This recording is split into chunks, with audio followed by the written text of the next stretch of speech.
नमस्कार, मैं जितेंद्र चतुर्वेदी। बातचीत का सिलसिला शुरू करूं उससे पहले आपसे एक ही अपील रहेगी कि इतना कहकर मत रुक जाया करिए कि विश्लेषण बड़ा अच्छा है। आगे आइए और मतांतर का आर्थिक सहयोग भी करिए, यह आपकी भी जिम्मेदारी है। इसके अलावा भी दो विकल्प हैं, थैंक्स पे जाइए, ज्वाइन बटन ले लीजिए, यानी कुल मिलाकर अंशदान जरूर करिए। अब बात दरअसल उस सरकार की करेंगे जिसके अगुआ प्रधानमंत्री नरेंद्र मोदी है और वो बुरी तरह से फंस चुके हैं। आज स्थिति यह है कि उनके लिए आगे कुआं और पीछे खाई है। इसके लिए जिम्मेदार खुद प्रधानमंत्री नरेंद्र मोदी की अगुवाई वाली सरकार है।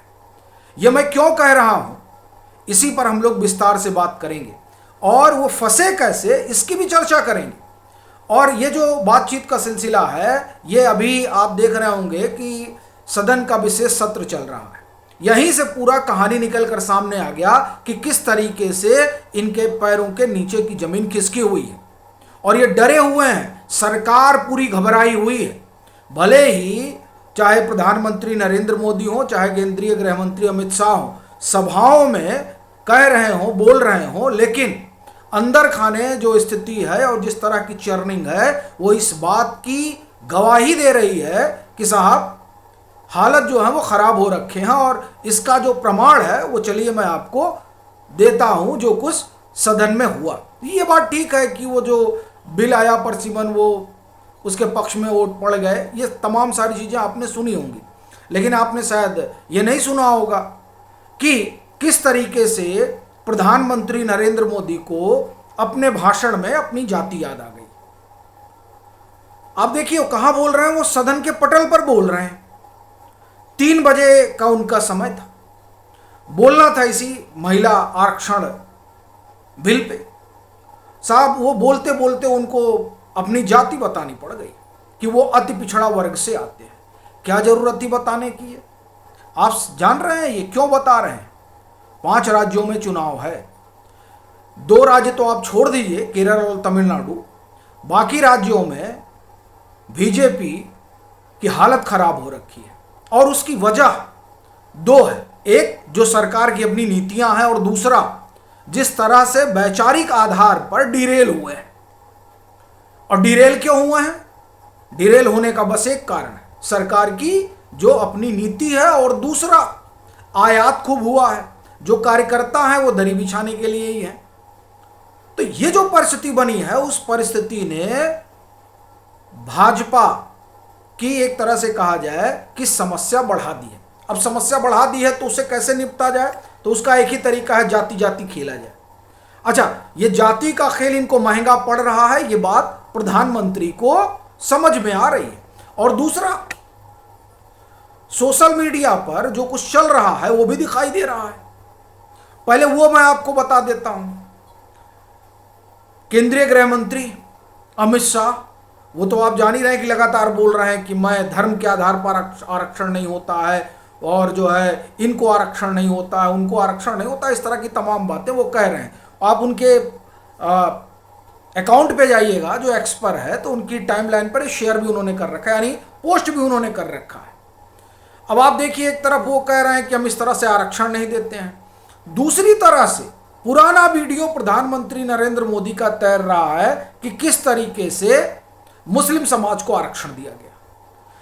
ये जो कॉन्ट्रडिक्शन है उसने सरकार को परेशान कर दिया। ये विरोधाभास है साहब। आप कहीं कुछ और कह रहे हो, फिर कहीं कुछ और कह रहे हो, फिर आप बता रहे हो कि हमने तो बड़ा भारी काम कर दिया।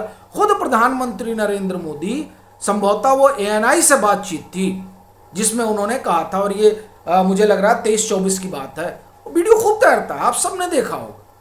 तो एक तरफ प्रधानमंत्री जो है वो ये कह रहे हैं और दूसरी तरफ केंद्रीय गृह मंत्री कर रहे हैं हम ऐसे आरक्षण का विरोध करते हैं। ये जो चीजें निकल कर आ रही हैं वो सबको दिखाई दे रही हैं, और जब कोई चीज सबको दिखाई देने लगती है तो किसी भी सरकार के लिए मुसीबत बढ़ जाती है। तो पीएम देखिए, पीएम तो सोशल मीडिया पर एक्टिव भी बहुत रहते हैं और वो अपने सभी सांसदों मंत्रियों से कहते भी हैं कि सोशल मीडिया पर दिखाई दो, तो वो भी सोशल मीडिया देख रहे हैं। वो सोशल मीडिया पर अपना पुराना वीडियो भी देख रहे हैं और नया वीडियो भी देख रहे हैं। तो पुराने वीडियो में क्या कहा गया था और नए में क्या कहा जा रहा है, ये साफ साफ दिखाया जा रहा है। अब जब ये दिखाया जा रहा है तो एक तरीके से कहा जाए कि आपने जो कहा वो किया नहीं, और जो किया वो कह नहीं रहे हैं।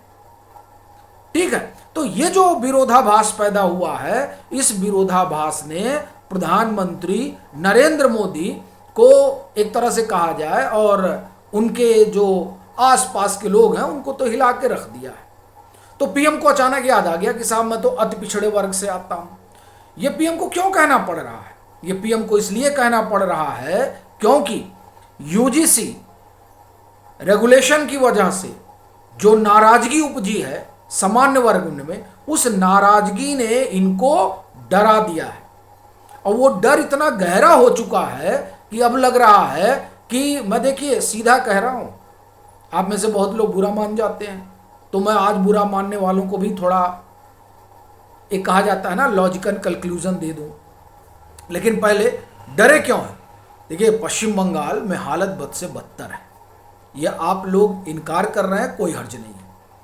अपना सीधा सवाल है कि भाई पीएम को अचानक क्यों याद आ गया कि वो किस वर्ग से आते हैं।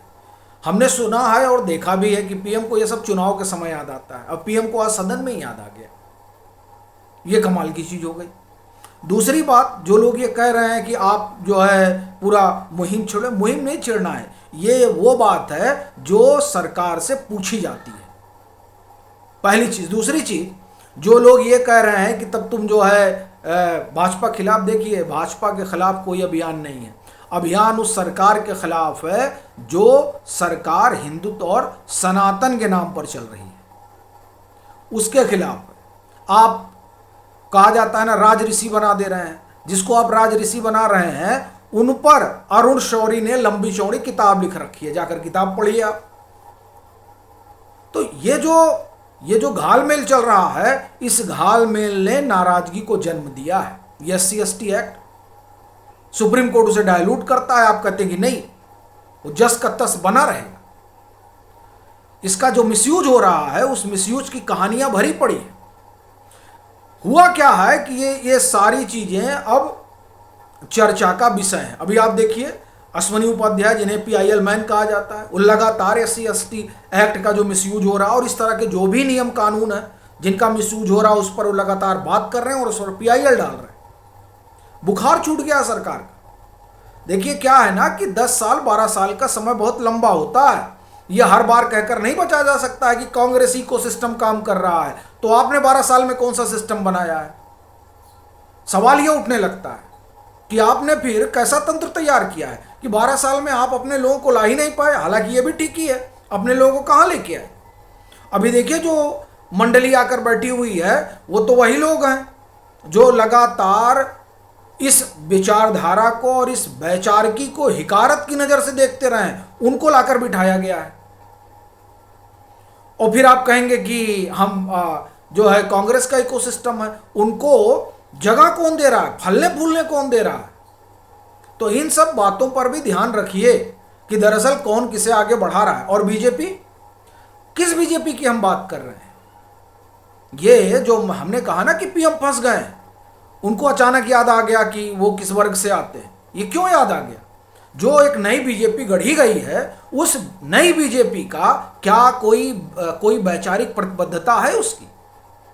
अगर वैचारिक प्रतिबद्धता होती तो ये जो यूजीसी रेगुलेशन जैसे नियम है वो नहीं आते। ये जो राष्ट्र ऋषि बनाने की प्रक्रिया चल रही है ये नहीं होती। क्योंकि जो वैचारिक प्रतिबद्धता है वो इस बात को लेकर है कि इस समाज को जाति विहीन समाज बनाना है। वो तो साहब रहा नहीं, और वो ठीक सोशल मीडिया पर चल रहा है कि राम का देश बुद्ध का हो गया। देखिए क्या है कि अभी जो विमर्श हो रहा है, जो बात हो रही है, उसके केंद्र में एक ही चीज चल रही है, पॉलिटिक्स। अमित शाह कहते हैं कि हम अपनी विचारधारा बढ़ा रहे हैं। अब कौन सी विचारधारा बढ़ा रहे हैं, ये जो है समझ से परे है। और ये भी बात कई लोगों को बुरी लग सकती है, और लगती है तो कोई हर्ज नहीं है। आप कह रहे हैं कि हम अपनी विचारधारा बढ़ा रहे हैं, और आप ही के 3-3 4-4 भाषण जो है वो अलग अलग आते हैं। तो ये जो विरोधाभास आपके कहे में प्रकट होता है, दिखाई देता है, और आपके जो काम है उसमें वो नजर आता है, उससे आप एक तरह से कहें कि जो आपका समर्थक है वो खिन्न होता है। मैं उन समर्थकों की बात कर रहा हूं जो सोच समझकर निर्णय ले रहे हैं। मैं उनकी बात नहीं कर रहा हूं जो भी एक लाइन से लग जाएंगे इसी वीडियो विश्लेषण पर ये बताने के लिए कि तुम बिक गए हो। मैं उनकी बात नहीं कर रहा हूं। तो इस समय बीजेपी जो आप एक तरह से कहें कि नई बीजेपी बनी है, वो और प्रधानमंत्री नरेंद्र मोदी फंस तो बुरी तरीके से गए हैं। अन्यथा सदन में जिस तरह से उनको याद आया है वो नहीं आता। वो याद इसीलिए आया है क्योंकि जो कुछ हो रहा है उसका इम्पैक्ट जमीन पर पड़ रहा है। तो वो जो दोनों हाथ में लड्डू लेने वाला मसला था वो अब लड्डू किसी हाथ में नहीं रह गया है। तो अगर आप इस तरह का आवाहन करते हैं तो इस आवाहन से क्या होता है कि वो जो वर्ग है वो दरअसल पहचान और अस्मिता के आधार पर लामबंद होगा, इसलिए गुहार लगाई जा रही है।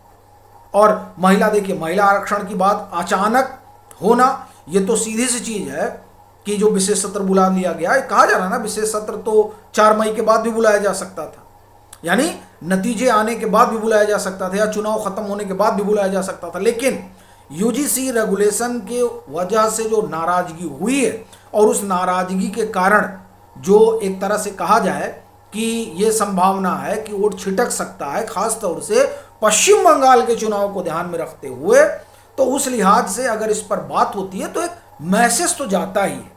देखिए पॉलिटिक्स में मैसेजिंग बड़ी चीज है, तो ये 2 मैसेजिंग की जा रही है। लेकिन मुझे लग रहा है कि ये जो मैसेजिंग है उस पर भारी पड़ जाएगा वो जो इस समय चल रहा है। और क्या चल रहा है? जब आप कहते हैं कि दूसरा आएगा आरक्षण लाभ देगा, भैया मध्य प्रदेश, उड़ीसा क्या हो रहा है, वहां आरक्षण की क्या कहानी है, जरा जाकर देखिए। तो इसलिए अभी जो सरकार है वो सरकार फंसी हुई है। अब उनको खोजना पड़ेगा कि, और देखिए उपयुक्त लोगों को लाना पड़ेगा। इनके पास उपयुक्त लोग हैं, लेकिन संकट ये है कि उपयुक्त लोग को रखा नहीं जा रहा है। आ रहे हैं सब उसी इकोसिस्टम के, और फिर रोया जाता है कि अरे वो तो इकोसिस्टम के लोग हैं। तो भैया कोई इकोसिस्टम का लोग नहीं है। अगर 12 साल में आप इकोसिस्टम नहीं बना पाए तो कुर्सी छोड़िए, फिर वहां बैठे रहने का भी कोई मतलब नहीं है। मतलब 12 साल बीत जाए और आप कह दें कि इकोसिस्टम, मसला अब इकोसिस्टम का नहीं है। मसला अब यह है कि कैसे वहां पर जमे रहा जाए। तो देखिए जमे तो तभी आप रहा जाएगा जब जो वैचारिकी है उस वैचारिकी पर चला जाएगा। अगर उस वैचारिकी से अलग राह अपनाई जाएगी तो जाहिर सी बात है समस्या होगी। बाकी आप लोगों की क्या राय है जरूर साझा करिएगा।